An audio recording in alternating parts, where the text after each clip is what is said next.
à tous, alors pendant cette vidéo on verra quelques QCM sur la génétique humaine.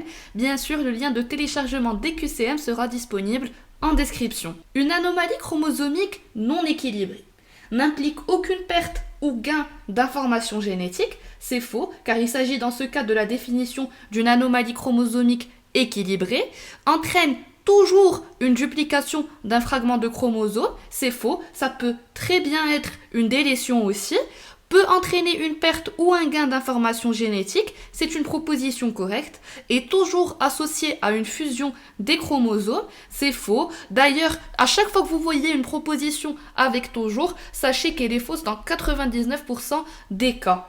Rappelez-vous toujours qu'une anomalie chromosomique non équilibrée est une anomalie dans laquelle il existe un gain et ou une perte de matériel génétique entraînant un déséquilibre du nombre de copies des gènes. Et donc, on perd de l'information génétique ou on gagne de l'information génétique excédentaire, ce qui rend cette anomalie chromosomique non équilibrée. La translocation est la fusion de deux chromosomes, c'est faux. La cassure d'un fragment chromosomique avec la rotation de 180 degrés et réintégration dans le même emplacement, c'est bien évidemment faux car il s'agit de la définition de l'inversion. Le transfert d'une portion de chromosome sur un autre chromosome non homologue, c'est correct. La duplication d'un fragment de chromosome, c'est faux. La transmission de cette maladie et donc avant de répondre aux différentes propositions, on va d'abord analyser l'arbre généalogique. La première étape de l'analyse de tout arbre généalogique est la détermination du mode de transmission de la maladie. Donc, est-ce que c'est une maladie dominante ou une maladie récessive? Dans cet arbre généalogique, on voit que l'individu 4, qui est un individu malade, a deux parents sains. Il s'agit donc d'une maladie récessive. S'il s'agissait d'une maladie dominante, on aurait trouvé au moins un parent malade. Donc il s'agit d'une maladie récessive. Maintenant, quand on est devant une maladie récessive, on commence à supposer qu'elle soit liée à X. Donc si c'était une maladie liée à X, la femme numéro 4 aurait automatiquement transmis la maladie à tous ses fils. Raison pour laquelle on aurait parlé d'une hérédité mère-fils. Ce qui n'est bien évidemment pas le cas. Et donc il n'y a pas d'hérédité mère-fils, raison pour laquelle la maladie est autosomique. Donc la proposition A est la proposition correcte. Une maladie récessive liée à X, il faut cocher la ou les propositions correctes. Une fille atteinte doit systématiquement avoir un père atteint. C'est bien évidemment une proposition correcte, car une fille atteinte a deux chromosomes X portant l'allèle responsable de la maladie. Un X est hérité du père et l'autre de la mère.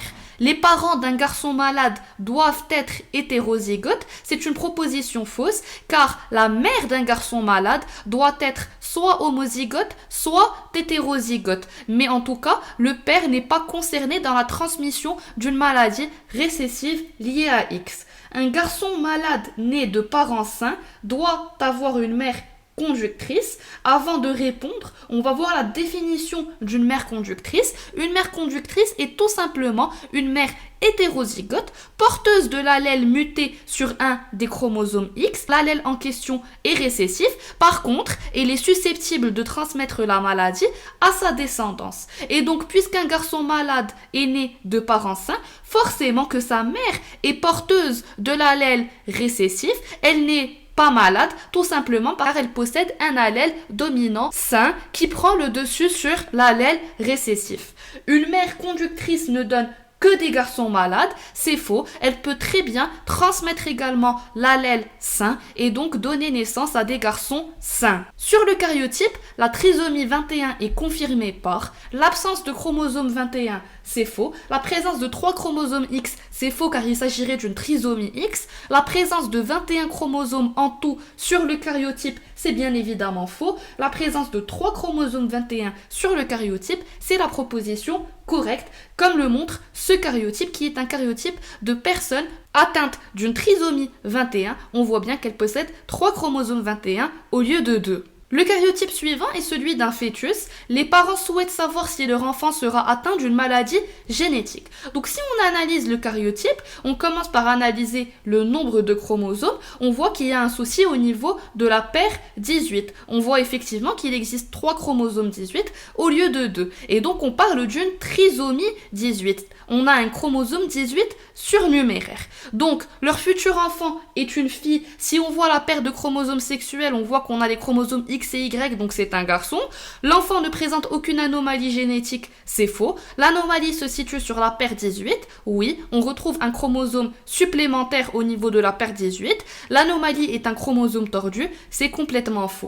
Avant de continuer cette vidéo, laissez-moi vous parler très rapidement de notre site PrepSVT de préparation des concours de médecine, dentaire et pharmacie au Maroc. Il contient des vidéos de cours couvrant tout le programme de SVT, que vous ayez pris l'option SVT en terminale ou pas. Il contient également des QCM corrigés pour chaque vidéo, d'anciens concours corrigés en détail, proposition par proposition avec méthodologie de réponse et astuces, des concours blancs, des e-books exclusifs à notre plateforme, le tout vous permettant une préparation optimale à vos concours en SVT. Le diagnostic prénatal est une technique qui permet de déceler des maladies infectieuses chez le fœtus, c'est bien évidemment faux. Déceler des anomalies chromosomiques fœtales, c'est vrai. Diagnostiquer des maladies chromosomiques chez les parents porteurs de maladies héréditaires, c'est faux, car on est en train de parler de diagnostic prénatal qui concerne le fœtus avant sa naissance. Guérir les maladies héréditaires, c'est bien évidemment faux. Le diagnostic prénatal permet de diagnostiquer les maladies héréditaires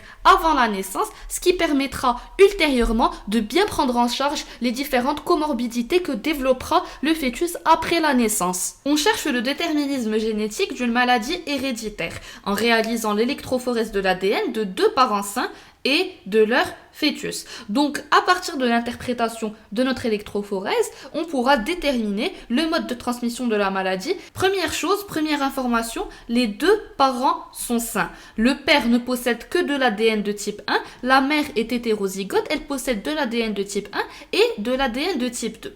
Première étape de toute interprétation d'électrophorèse, on cherche l'allèle responsable de la maladie. La réponse est évidente, il s'agit de l'ADN de type 2, car on voit que le père ne possédant que de l'ADN de type 1 n'est pas malade. Donc l'allèle responsable de la maladie est l'ADN de type 2. C'est un allèle qui bien évidemment est récessif car la mère possède de l'ADN de type 1 et de l'ADN de type 2 et pourtant l'ADN de type 1 l'emporte et s'exprime, c'est un ADN sain. Donc l'ADN de type 2 est un ADN récessif. Maintenant, on cherche l'emplacement de cet allèle. Est-ce qu'il est autosomique ou gonosomique? On commence par supposer qu'il soit autosomique. Donc, s'il s'agit d'un allèle autosomique, le père ne possédant que de l'ADN de type 1 sera homozygote pour l'ADN de type 1 et la mère sera hétérozygote et donc elle possédera un ADN de type 1 et un ADN de type 2. Et donc, un fœtus issu de ses parents aura 2 possibilités. Soit il n'exprimera que de l'ADN de type 1, car le père transmet dans tous les cas de l'ADN de type 1 et la mère a 50% de chance de transmettre l'ADN de type 1, ou sinon la mère peut également transmettre l'ADN de type 2 et donc on obtiendrait un fœtus hétérozygote. On voit bien que le fœtus sur l'électrophorèse n'obéit pas à ces 2 possibilités. L'allèle n'est donc pas autosomique, il s'agit d'un allèle lié à X. Et donc, la proposition A est une proposition correcte. La maladie est dominante, c'est faux. Le fœtus est de sexe masculin, c'est une proposition correcte car s'il était de sexe féminin, il aurait hérité d'un X maternel et d'un X paternel. On aurait eu soit uniquement de l'ADN de type 1, soit de l'ADN de type 1 et de l'ADN de type 2. Le futur né sera sain, c'est bien évidemment une proposition fausse car il n'a malheureusement hérité que d'ADN de type 2, responsable de la maladie. Si une femme saine est mariée à un homme atteint d'hypertrichose des oreilles. Avant de passer aux propositions, rappelez-vous que l'hypertrichose est une maladie liée à Y. Et donc si on analyse la proposition A, tous les enfants des deux sexes auront l'hypertrichose, c'est bien évidemment faux, puisque c'est une maladie liée à Y, seulement les garçons seront atteints de cette maladie. Tous les garçons auront l'hypertrichose, mais aucune fille ne présentera les symptômes de cette maladie. C'est juste car les filles n'ont pas de chromosome Y. La moitié des garçons aura l'hypertrichose des oreilles, mais aucune des filles ne présentera des symptômes de cette maladie. C'est bien évidemment une proposition fausse, car tous les garçons auront l'hypertrichose si leur père est porteur de cette maladie. Toutes les filles auront l'hypertrichose des oreilles, aucun garçon ne présentera des symptômes de cette maladie. C'est bien sûr faux. Parmi les maladies suivantes, lesquelles sont liées au chromosome sexuel Y, la mucoviscidose, c'est faux. Le daltonisme, oui. La drépanocytose, c'est faux. L'hémophilie, c'est correct. Pour vous rappeler des différentes maladies à maîtriser en génétique humaine, je vous conseille vivement d'aller voir notre vidéo sur la chaîne portant sur les différentes maladies héréditaires, leur mode de transmission ainsi que quelques caractéristiques cliniques.